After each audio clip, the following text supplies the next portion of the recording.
Está con nosotros el senador Manlio Fabio Beltrones. Senador, bienvenido.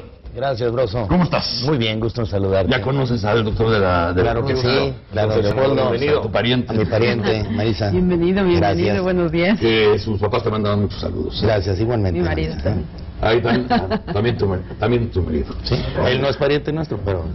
Pero pues ya como Pero se eres su conocen. marido, después de la niña, pues ya que le haces a la Pero familia. entró a la Pero se familia. conocen. Oye,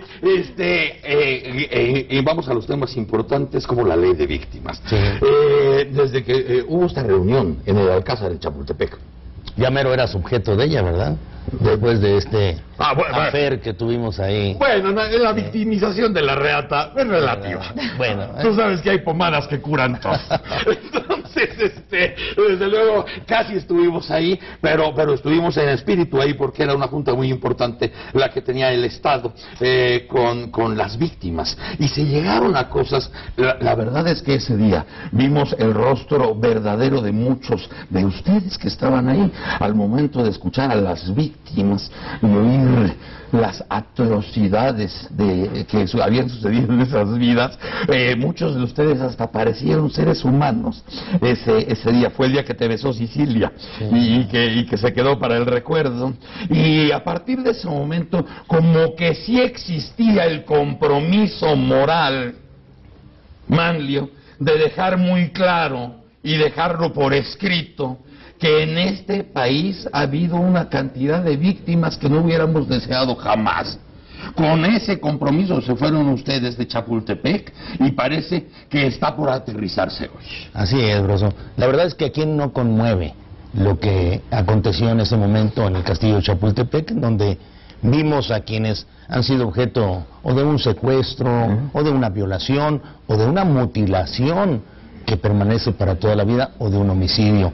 Si en el país se contabilizan hoy en día cerca de 60,000 muertos en este combate a la delincuencia, el combate a la delincuencia ha dejado también muchas víctimas en el camino, y estas necesitan una atención, que esa es la motivación de este movimiento por la paz con dignidad y justicia de Javier Sicilia. Y ahí establecimos un compromiso que habríamos de cumplir en los hechos. Hemos tardado un poco. La verdad es que asuntos como estos vanos que ayer se vieron y que son simpáticos, pero que no son de fondo importante, no pueden ser los que capturen la atención de un trabajo legislativo de muchos meses para conciliar posiciones distintas alrededor de una inédita ley de protección a las víctimas. Sí. ¿Qué es lo que va a suceder? Había 3 iniciativas propuestas por diferentes partidos políticos, en donde participó mucho el INACIPE o participó mucho la UNAM, sobre todo intentando hacer precisiones importantes en una ley general. Y después la contradicción: ¿una ley general necesita un cambio constitucional o no? El cambio constitucional dilata la presentación de una ley, porque tendría que ir primero el cambio constitucional y después la ley. Logramos salvarlo porque en las modificaciones previas que hicimos al artículo 1 en materia de derechos humanos, y al artículo 20 de la Constitución en materia de un nuevo modelo de procuración de justicia penal, ahí teníamos transitorios que nos obligaban a hacer una ley de víctimas. Entonces nos dimos a la tarea de precisar este tema. El día de ayer se dio primera lectura y el día de hoy se votará esta ley general de víctimas y pasará a Cámara de Diputados, que tendrá hasta el día 30 de este mes, que es cuando termina el periodo de sesiones, para analizarla y en su caso votarlas. Yo estoy seguro que esta no es una ley perfecta, no hay leyes perfectas, pueden después sufrir modificaciones, y espero que en este esfuerzo, que es el que está haciendo Javier y Emilio Álvarez y Casa y muchos de los que están en el movimiento, pues pueda prosperar. Es cierto, algunos de nuestros amigos diputados podrán decir, ¿por qué tan tarde? La verdad es que no ha sido fácil el construirla. Ha habido resistencias también. ¿De veras? De veras. Algunas de ellas sin sentido alguno, porque dicen, ¿cuánto nos va a costar el poder atender a las víctimas? Bueno, la verdad es que lo que nos está costando este combate sin sentido, con un naciente protocolo sobre cómo se deben de comportar de aquí en adelante las Fuerzas Armadas. Yo digo que es el protocolo Paquito, ya no haré travesuras, después de 5 años. Después de 5 años. Mamá, ya no haré travesuras. Después de 5 años en el cual pues han sucedido violaciones a los derechos humanos de muchos ciudadanos mexicanos y también el surgimiento de muchas víctimas en ese combate. No censuro el combate, hay que combatir a la delincuencia en cualquier lugar en donde se encuentre, pero hay que tener mecanismos de subsidiariedad para que el Estado mexicano atienda a quienes le violaron los derechos humanos o a aquellos que fueron objetos de un delito. En este caso, no nada más se crea esta institución descentralizada que va a tener 9 comisionados, 5 de ellos van a ser propuestos por las universidades, por diferentes instituciones, que tengan, además de la instrucción de abogado, de especialista en derechos humanos, en psicología, que es muy importante, y 4 más propuestos por la sociedad civil, por organizaciones no gubernamentales que estén presentes ahí. Se podrán dar distintas atenciones de aquí en adelante a las víctimas. Podríamos llegar a ver atenciones parecidas a lo que sigue. Por ejemplo, asesoría jurídica. Sí. Que es muy importante para todos ellos. También veríamos la restitución en buena parte de sus bienes que pudieron haber perdido en la comisión de un delito en su contra.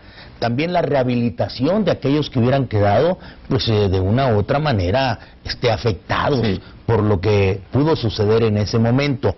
La compensación en el caso de que sea necesario, porque esto habla de la subsidiariedad del Estado mexicano a ellos, o de los particulares, porque hay víctimas directas y víctimas indirectas. Sí. Víctimas directas son aquellos que sufren el delito, las indirectas son aquellos que están junto con ellos, ya sea su cónyuge, su concubina, su padre, sus hijos, y todos ellos también ameritan una atención. Es muy triste, Broso, ver a las víctimas de los delitos pues llorando frente a uno diciendo: he acabado no nada más mi matrimonio por el delito que cometieron en mi contra, sino con el patrimonio de los demás para poder buscar que se me haga justicia en el delito. Porque mientras se hace justicia, hay familias que tienen que viajar de algún lugar muy lejano hasta la capital del estado o al Distrito Federal y pasan meses y meses de viajes y viáticos y viáticos y viáticos. Y pierden hasta el trabajo. Y la gente tiene que por pagar. supuesto. Claro. Aquí se crea un fondo.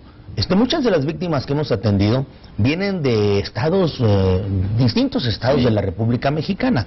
Se crea un fondo que tendrá un tope que pondrá la Cámara de Diputados, presupuestal, pero también le ponemos un tope a la restitución.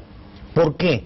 Porque en el caso de que podría haber también una víctima en una empresa mayor, porque podría caber en el tema, se podría llevar todo el fondo. Entonces lo que ponemos son 500 salarios mínimos. A razón de 62 pesos el salario mínimo en el Distrito Federal, pues hace una cantidad cercana a los 930,000 pesos como tope para lo que sea la subsidiariedad del Estado mexicano. Y por último, el tema de la satisfacción a las víctimas en la investigación de su caso, en obtener información de qué es lo que está sucediendo, cómo se llama el muerto, cómo se llaman los que lo mataron también.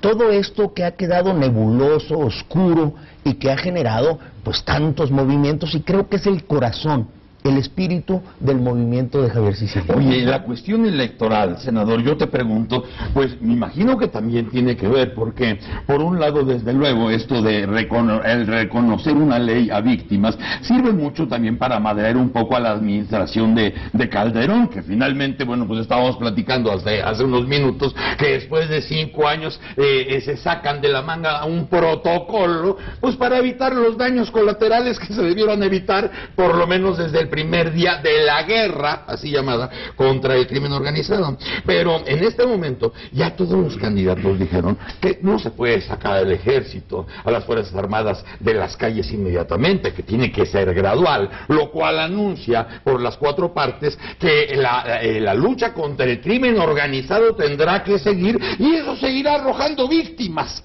lo cual te hace ideal que todos los partidos, por el candidato que vaya a ganar, ya tenga esa plataforma lista. Sí, es algo parecido, Broso, a que si ya ellos resolvieron, creo que inteligentemente, el poner sobre la mesa con transparencia el que de inmediato no tienen forma de atender el combate a la delincuencia con órganos del Estado mexicano distintos a las Fuerzas Armadas, no menos cierto es que los daños colaterales, que se han dado a llamar así eufemísticamente, deben de ser atendidos legalmente. Y de eso se trata esta ley de protección a las víctimas. Como también puedo decirte, voy a hacer un símil, tampoco se puede acabar con la prostitución, ¿verdad? Pero sí podemos tener una ley que combata la trata de personas y que castigue este objetivo. Y con esto también vamos encaminándonos a la resolución a través de instituciones de los problemas que se están viviendo hoy en día.